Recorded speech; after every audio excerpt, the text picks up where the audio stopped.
Hello everyone, मैं doctor Girish Mishra GS academy में आप सभी का स्वागत करता हूं। अब तक हम लोग 72 एपिसोड देख चुके हैं। आज 73वां एपिसोड है। इतिहास का एक लंबा चौड़ा दौर हम लोग पार कर चुके हैं।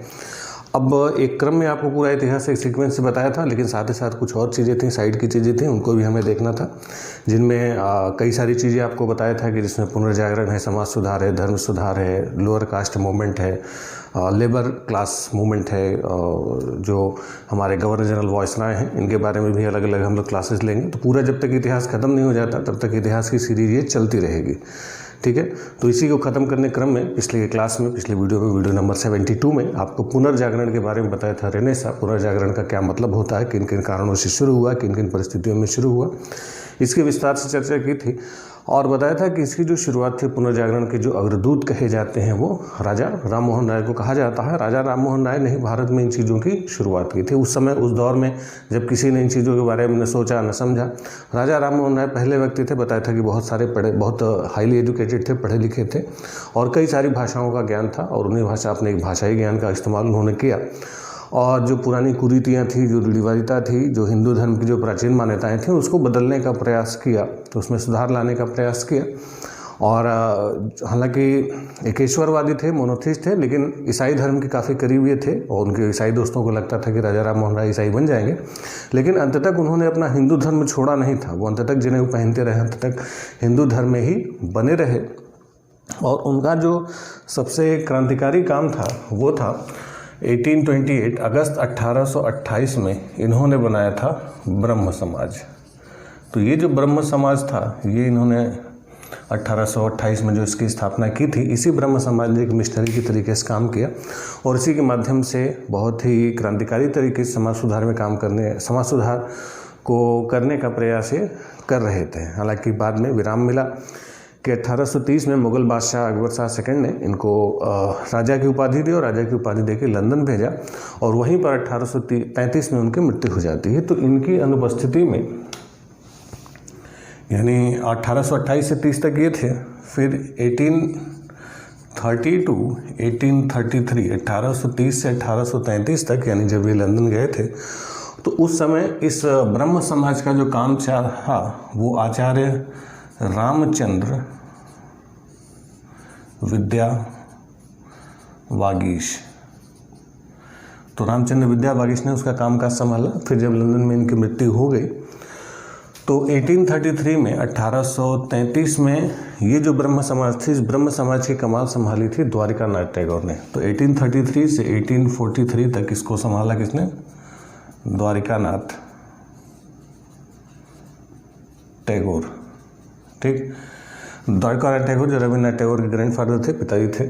फिर इसके बाद द्वारकानाथ टैगोर के बाद 1843 से 1856 तक इस ब्रह्म समाज को संभाला देवेंद्रनाथ टैगोर। देवेंद्रनाथ टैगोर इनके द्वारकानाथ जी के पुत्र थे और रविन्द्रनाथ टैगोर के पिताजी थे। फिर इन्होंने संभाला, अच्छा संभाल रहे थे, लेकिन 1856 में थोड़ा सा सन्यासी प्रवृत्ति दिखे थे, वो चले गए पहाड़ी क्षेत्रों में सन्यास लेके। तो फिर 1856 से 1865 तक देवेंद्रनाथ टैगोर ने इसकी कमान सौंप दी केशव चंद्र सेन को। केशव चंद्र सेन की हमारी अनुपस्थिति में जो ब्रह्म समाज है उसको केशव चंद्र सेन ही डील करेंगे, केशव चंद्र सेन के ही नेतृत्व में ये चलेगा। अब जब ब्रह्म समाज और ये चले गए पहाड़ी क्षेत्रों में, तो जब केशव चंद्र सेन के हाथ में ब्रह्म समाज आया तो ब्रह्म समाज को केशव चंद्र सेन, केसी सेन शॉर्ट में लिखा जाता है, केसी सेन ने इस ब्रह्म समाज को एकदम समझ लीजिए कि आंदोलन की तरीके से लिया और इसका बहुत भारी विस्तार किया। बंगाल ही नहीं, बंगाल के अलावा और भी कई सारे राज्य थे, जिसमें मद्रास था, तो यूपी था, पंजाब था, महाराष्ट्र था, इसका विस्तार करना शुरू किया और जगह जगह कार्यालय बनाने शुरू किए, लोगों को जागरूक करना शुरू किया।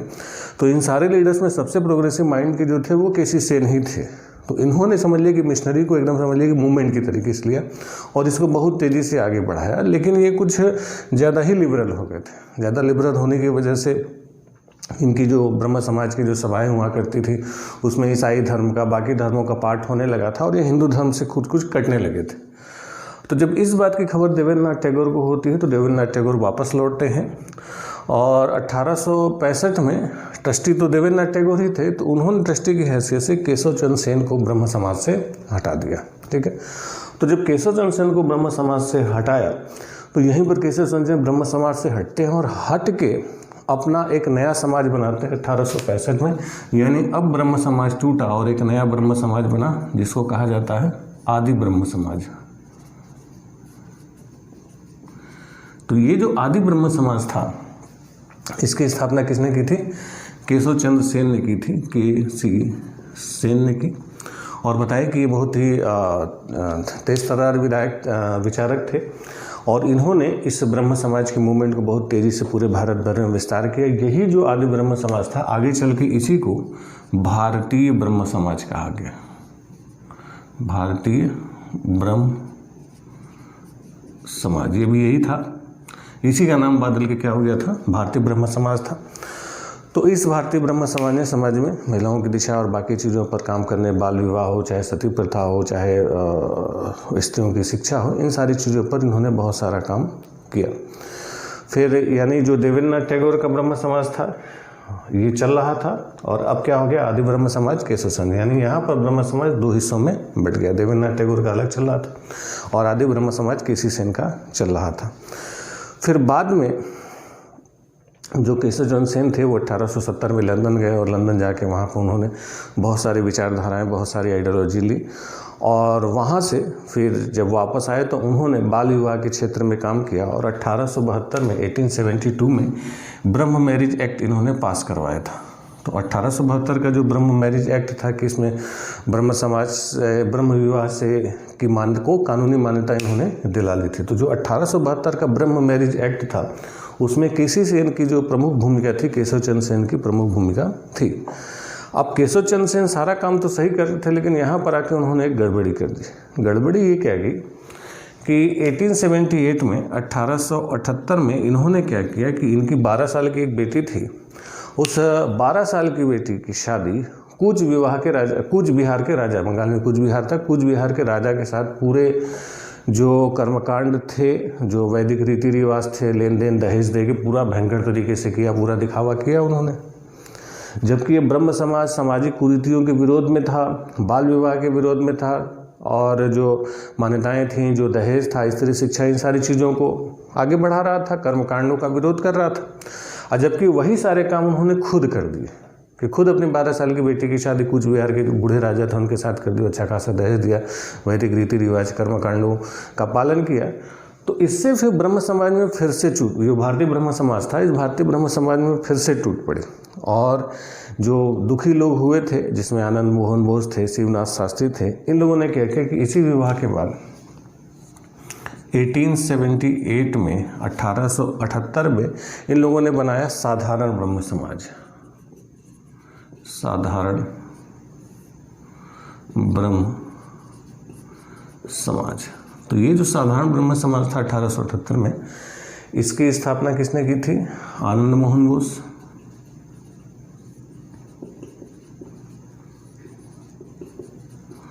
प्लस शिवनाथ शास्त्री।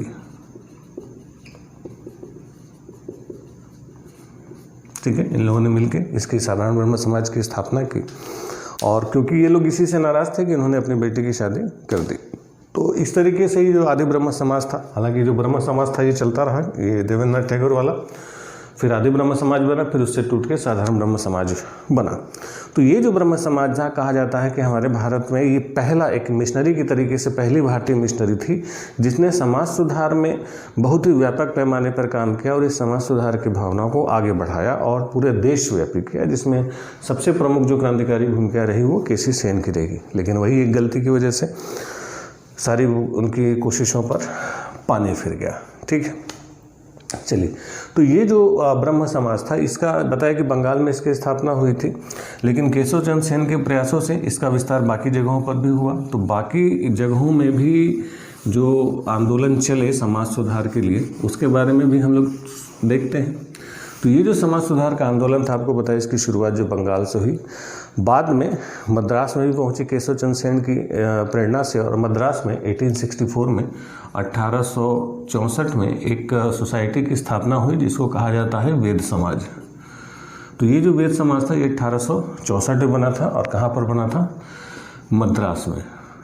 मद्रास में इसकी स्थापना हुई थी। हालांकि इसकी स्थापना के पीछे भी केसी सेन की बड़ी प्रमुख भूमिका मानी जाती है। केसी सेन के ही मतलब कहने पर या उन्हीं के मोटिवेशन से इसकी स्थापना की गई थी। लेकिन इसके जो संस्थापक थे वो थे के धरालू रायडू। के धरालू नायडू, ठीक। तो के धरालू रायडू ने इसकी स्थापना की जरूर, लेकिन इसमें जो प्रेरणा थी, इसमें जो मोटिवेशन था वो केशव चंद्र सेन का ही था। इसी वेद समाज को इसीलिए क्योंकि केसी सेन के ही वजह से बना था ये, तो इसलिए इसको जो वेद समाज था, इस वेद समाज को दक्षिण का ब्रह्म समाज कहा जाता है, ब्रह्म समाज ऑफ साउथ इंडिया, ठीक। इसके अलावा महाराष्ट्र में भी ये समाज सुधार का जो कार्यक्रम था वो आगे बढ़ रहा था।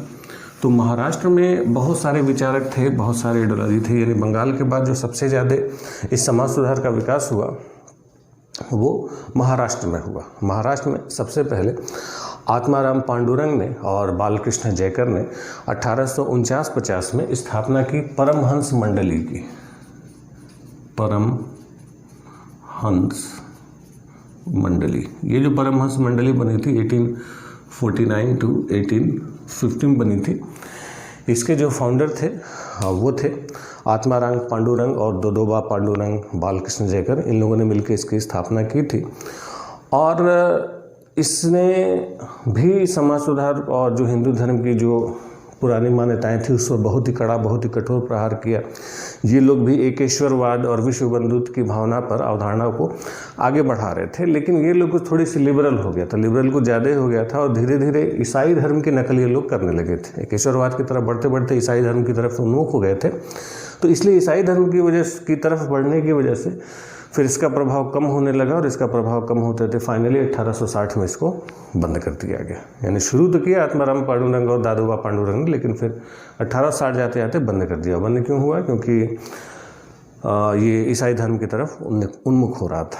एक और महाराष्ट्र के बहुत बड़े समाज सुधारक थे, उनका नाम था गोपाल हरि देशमुख। गोपाल हरि देशमुख। गोपाल हरि देशमुख को लोकहितवादी कहा जाता है।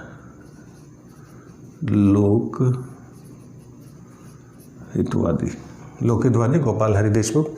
तो ये जो गोपाल हरि देशमुख थे, इन्होंने प्रभाकर नाम की एक साप्ताहिक पत्र निकाला था 1848 में, 1848। प्रभाकर,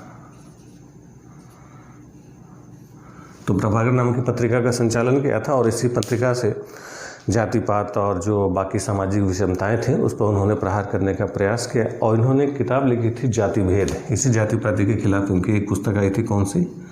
जाति भेद।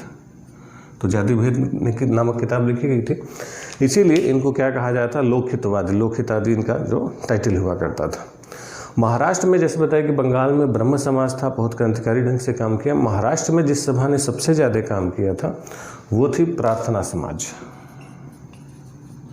और इसी प्रार्थना समाज से उस समय के बहुत बड़े बड़े जो लीडर्स थे, बड़े बड़े नेता थे महाराष्ट्र के, वो जुड़े हुए थे। इस प्रार्थना समाज की स्थापना जो थी 1867 में, 1867 में आत्माराम पांडुरंग ने की थी। ठीक है, बॉम्बे में इसकी स्थापना हुई थी। तो बॉम्बे में प्रार्थना समाज बनी थी 1867। बहुत इंपॉर्टेंट है, ये पूछा जाता है। आत्माराम पांडुरंग ने बनी। और इसके लिए भी आपको बताएं जो प्रेरणा मिली थी, जो इंस्पिरेशन मिला था, वो केसी सेन ने ही दिया था। केशव चंद्र सेन जो ब्रह्म समाज वाले थे, उन्होंने ही इसके लिए इंस्पिरेशन, मोटिवेशन दिया था। उन्हीं के मोटिवेशन से आत्माराम पांडुरंग ने इसकी स्थापना की। बाद में इसमें जो सबसे क्रांतिकारी बदलाव आया कि जब 1869 में 1869 में इससे जुड़े महादेव गोविंद रानाडे, महादेव गोविंद रानाडे, तो महादेव गोविंद रानाडे इससे जुड़े और जुड़ के उन्होंने इसको और क्रांतिकारी ढंग से आगे बढ़ाया। ये भी एकेश्वरवादी थे, बाल विवाह का विरोध करते थे, पर्दा प्रथा, सती प्रथा, बहुविवाह, जाति पाति का विशेष तौर पर विरोध करते थे। इन लोगों ने स्त्री शिक्षा पर विशेष तौर पर ध्यान दिया कि समाज का अगर कल्याण करना है तो स्त्री शिक्षा का विकास करना होगा। तो स्त्री शिक्षा के विकास को भी इन लोगों ने मोटिवेशन दिया। फिर बाद में यही जो महादेव गोविंद रानाडे थे, इन्होंने 1884 में 1884 में दक्कन एजुकेशनल सोसाइटी, तो दक्कन एजुकेशनल सोसाइटी की स्थापना भी इन्होंने ही की थी, महादेव गोविंद रानाडे ने की थी। पुणे में इसको स्थापित किया गया था, पुणे में इसकी स्थापना की गई थी और इसी के माध्यम से इन्होंने प्रचार किया। फिर बाद में इसी महादेव गोविंद रानाडे ने ही 1891 में 1891 में विडो रीमैरिज एसोसिएशन, तो विडो रीमैरिज एसोसिएशन के स्थापना की। तो ये सारे काम महादेव गोविंद रानाडे के थे। क्लियर। इसके अलावा एक महिला भी रही, पंडिता रमाबाई। पंडिता रमाबाई ने आर्य महिला समाज की स्थापना की थी। ये जितने भी फैक्ट आपको लिखवा रहे हैं, ये सारे के सारे फैक्ट एग्जाम के लिए बहुत इंपॉर्टेंट है। डायरेक्टली इससे क्वेश्चन आने हैं, स्पेशली जो यूपीपीसीएस, आरओ, एआरओ, समीक्षा अधिकारी, इन सबके एग्जाम के हैं, इससे सीधे सीधे क्वेश्चन आएंगे जरूर, इसको ध्यान से आप देखेंगे। तो पंडिता रमाबाई थी, उन्होंने आर्य महिला समाज की स्थापना की थी, पंडिता रमाबाई। तो पंडिता रमाबाई ने स्थापना किसकी? आर्य महिला समाज। तो आर्य महिला समाज की स्थापना पंडिता रमाबाई ने की और इन्होंने भी स्त्री शिक्षा को लेकर विशेष तौर पर काम किया। महिलाओं की स्थिति को लेकर जो सबसे काम महाराष्ट्र में किया था वो डी.के. कर्वे ने किया था। डी.के. कर्वे ने क्या किया? डी.के. कर्वे की इस मामले में दो काम बहुत ज़्यादा उल्लेखनीय हैं। एक काम था 1899 में, 1899 में इन्होंने पहली बार भारत में विडो होम की स्थापना की।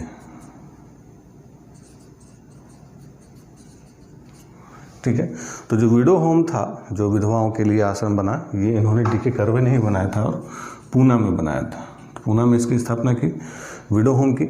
और इन्होंने ही क्या किया था कि 1906 में इन्होंने इंडियन वुमेन्स यूनिवर्सिटी, भारतीय महिला विश्वविद्यालय, इंडियन वुमेन्स यूनिवर्सिटी, भारतीय महिला विश्वविद्यालय की स्थापना करवाई। तो भारतीय महिला विश्वविद्यालय ये डी.के. कर्वे के ही देन था। ठीक है। चलिए, तो ये महाराष्ट्र के कुछ समाज सुधारक थे जिन्होंने महाराष्ट्र में समाज सुधार के लिए कई सारे काम किए। अब उस समय के समाज सुधारकों, और जैसे बताया कि ब्रह्म समाज हमारी एक मिशनरी चल रही थी, उसी ब्रह्म समाज की मिशनरी और समाज सुधारकों में एक और बड़ा उल्लेखनीय नाम आता है और उनके उल्लेखनीय नाम की वजह से भारत में जो इंग्लिश एजुकेशन है, अंग्रेजी शिक्षा थी, वो बड़े व्यापक पैमाने पर पहुंची, छोटे छोटे शहरों तक पहुंची। और वो काम किया था आर्य समाज ने।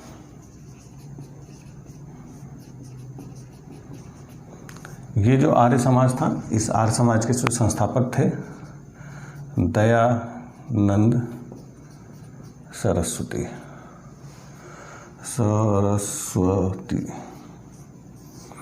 तो ये जो दयानंद सरस्वती थे, इन्होंने आर्य समाज की स्थापना की 1875 में बॉम्बे में। अब दयानंद सरस्वती का जो व्यक्तित्व था बहुत बड़ा था, इनके बारे में काफ़ी सारी चीज़ें हम लोग देखते हैं, तो कुछ चीज़ें हम भी आपको बताते हैं। दयानंद सरस्वती को भारत का मार्टिन लूथर किंग कहा जाता है, Martin Luther king of India. इनका जो पूरा लाइफ साइकिल था 1824 यानी 1824 में इनका जन्म हुआ और 1883 में इनकी मृत्यु हो गई थी। 1824 से 1883 तक ये रहे थे। इनका जो जन्म था ये गुजरात के थे, गुजरात में मोरबी ज़िला था, तो मोरबी ज़िले में इनका जन्म हुआ था। और इनका जो बचपन का नाम था, ओरिजिनल नाम इनका था मूलशंकर। मूलशंकर इनका वास्तविक नाम था। फिर बाद में 21 साल की आयु में ये घर से भाग गए थे और घर से भागने के बाद इन्होंने स्वामी पूर्णानंद से मुलाकात की। स्वामी पूर्णानंद ने ही इनको दयानंद सरस्वती नाम दिया था। तो जो मूलशंकर को दयानंद सरस्वती नाम मिला वो स्वामी पूर्णानंद ने दिया। बाद में फिर ये 1861 में मथुरा चले गए और मथुरा में स्वामी बिरजानंद की इन्होंने शिष्यता, विधिवत रूप से शिष्यता ग्रहण की। स्वामी बिरजानंद अंधे थे, उनको दिखाई नहीं पड़ता था, लेकिन बहुत अच्छे संत थे मथुरा के। तो वही स्वामी बिरजानंद के ही ये शिष्य बने। फिर सबसे बड़ा इनका जो काम रहा 1863 में, 1863 में आगरा में इन्होंने क्या किया, पाखंड खंडिनी पताका, यानी पाखंड को खंड खंड करने वाला जो झंडा होता है, तो उन्होंने सीधे झंडा काट दिया था कि हम लोग पाखंड को खंड खंड करेंगे। तो पाखंड खंडिनी पताका इन्होंने, पताका यानी झंडा जो होता है, वो इन्होंने आगरा में स्थापित किया था 1863 में, और इन्होंने ही 1875 में 1875 में बॉम्बे में किसकी स्थापना की? आर्य समाज की स्थापना की। तो ध्यान रखेंगे आर्य समाज की स्थापना बॉम्बे में हुई थी, लेकिन फिर बाद में 1877 में 1877 में इसका जो मुख्यालय था ये लाहौर कर दिया गया था। तो ध्यान रखेंगे, अगर पूछा जब ब्रह्म समाज की स्थापना का, अरे आर्य समाज की स्थापना कहाँ हुई थी? बम्बई में हुई थी, लेकिन इसका हेडक्वार्टर कहाँ है? लाहौर में इसका मुख्यालय बनाया गया। ठीक, और इन्होंने अंग्रेज़ों ने, इन्होंने जो उस समय एक ब्रिटिश वायसराय हुआ करता था नॉर्थब्रुक से भी इनकी मुलाकात हुई थी, वायसराय से मुलाकात हुई थी। और बता दें कि शुरुआती दौर में जो अंग्रेज़ थे या ब्रिटिश सरकार थे, उन लोगों ने इस आर्य समाज और ब्रह्म समाज को बहुत सपोर्ट किया था, क्योंकि आर्य समाज और ब्रह्म समाज जो थे वो एक तरीके से जो पुरानी भारत की परंपराएं थी उनको सही नहीं मान रहे थे, उनका खंडन कर रहे थे, नई चीज़ें लेके आ रहे थे, और इन लोगों को लगता था कि ये लोग क्रिश्चियनिटी के लगभग नज़दीक जा रहे हैं। तो इसलिए ब्रिटिश सरकार इन लोग का सपोर्ट करती थी। लेकिन बाद में जब नॉर्थब्रुक का भ्रम टूटा, जब नॉर्थब्रुक ने दयानंद सरस्वती से मुलाकात की, तो लोगों को लगता था कि ये लोग ऐसा करेंगे। बातों बातों में नॉर्थब्रुक ने दयानंद सरस्वती से कहा कि आप अपनी बातों में महारानी विक्टोरिया का भी यशोगान कीजिए, महारानी विक्टोरिया की भी तारीफ कीजिए। तो जब महारानी विक्टोरिया की बात नॉर्थब्रुक ने की, वायसराय ने की, तो इन्होंने मना कर दिया कि भाई हम अपना धर्म कर्म का काम करते हैं, बैठ के आपके महारानी का जो है गाना गाएंगे, आप अपना गाना गाइए, हम अपना गाना गाएंगे। तो यहीं से अंग्रेज़ों का थोड़ा नज़रिया जो था इन लोगों के प्रति चेंज हो गया, और इसके बाद उन लोगों ने इस आर्य समाज या ब्रह्म समाज जैसी चीज़ों को ज़्यादा सपोर्ट नहीं किया। आपको बता दें, ये जो दयानंद सरस्वती हैं, ये भारत में बहुत सारी बुराइयों की ओर इंगित करते हैं, लेकिन जो प्राचीन परंपराएं थे उनको ये छोड़ते नहीं हैं। इन्हीं का जो नारा था, वेदों की ओर लौटे, इन्होंने हालांकि वर्ण व्यवस्था का समर्थन किया था, और हिंदू धर्म में जो भी सुधार थे, तो हिंदू धर्म में सुधार करने के लिए अलग अलग कई सारे उन्होंने 10 मार्ग बताए थे कि 10 मार्गों से हम लोग हिंदू धर्म में सुधार कर सकते हैं, जिसमें वेदों की शिक्षा पर इनका विशेष ज्ञान था कि सत्य केवल वेद में ही है, बाकी चीज़ें उसकी व्याख्या है, तो हमें वेदों की ओर लौटना चाहिए। ये हमारे भारत के पहले फर्स्ट हमारे जो नेता रहे जिन्होंने स्वराज शब्द का इस्तेमाल किया। तो स्वराज शब्द का इस्तेमाल सबसे पहले इन्होंने किया था। इन्होंने विदेशी सामानों के बहिष्कार की बात कही थी, हालांकि बहुत जम लगा के इन्होंने नहीं कहा, लेकिन बहिष्कार के लिए उन्होंने कहा था कि हमें भारत बनी हुई चीज़ों का इस्तेमाल करना चाहिए। यही इकलौते नेता रहे सबसे पहले जिन्होंने कहा था कि हिंदी को भारत के राष्ट्रभाषा के रूप में स्वीकार करना चाहिए।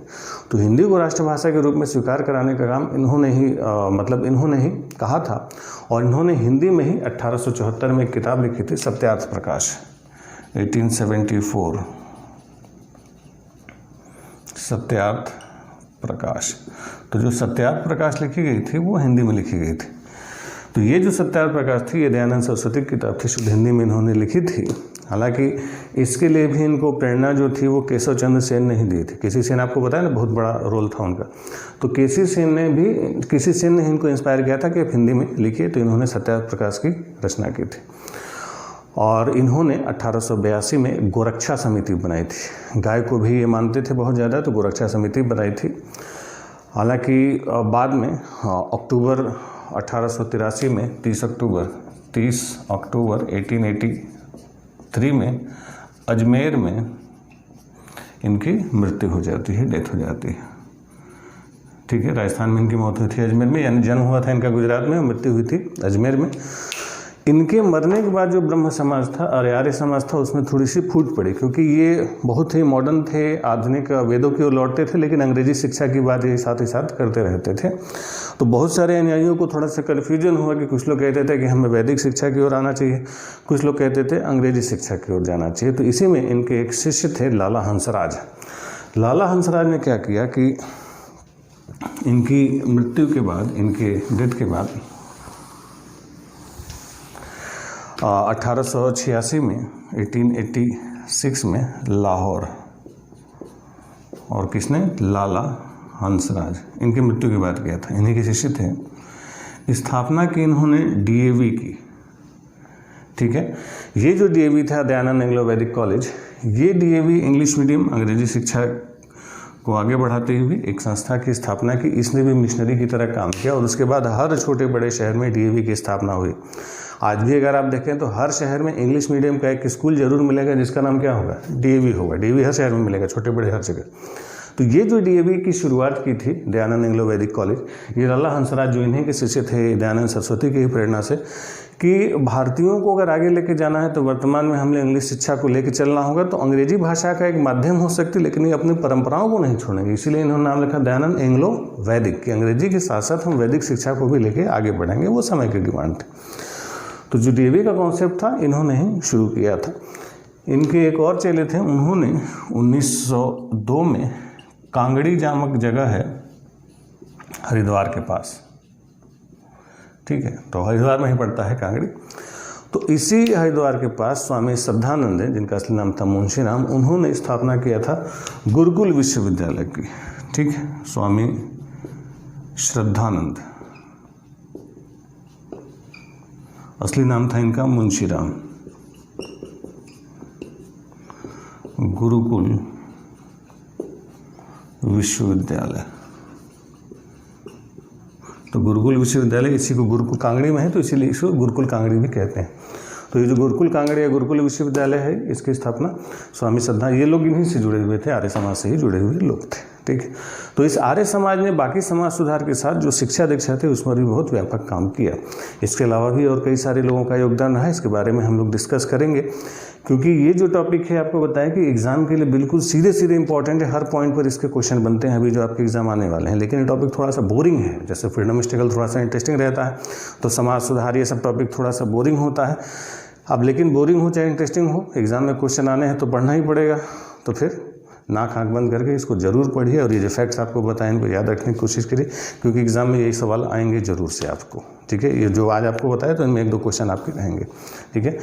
तो मिलते हैं अगली क्लास में, फिर इसी समाज सुधार, जाति सुधार और जो जाति व्यवस्था थी, जो निम्न जातीय आंदोलन था, महिलाओं के लिए जो आंदोलन था, अभी इस पर 2-3 क्लास और लेंगे, डिस्कस करेंगे, फिर हम लोग आगे बढ़ते हैं। चलिए बने रहिए हमारे साथ, मिलते हैं, थैंक यू।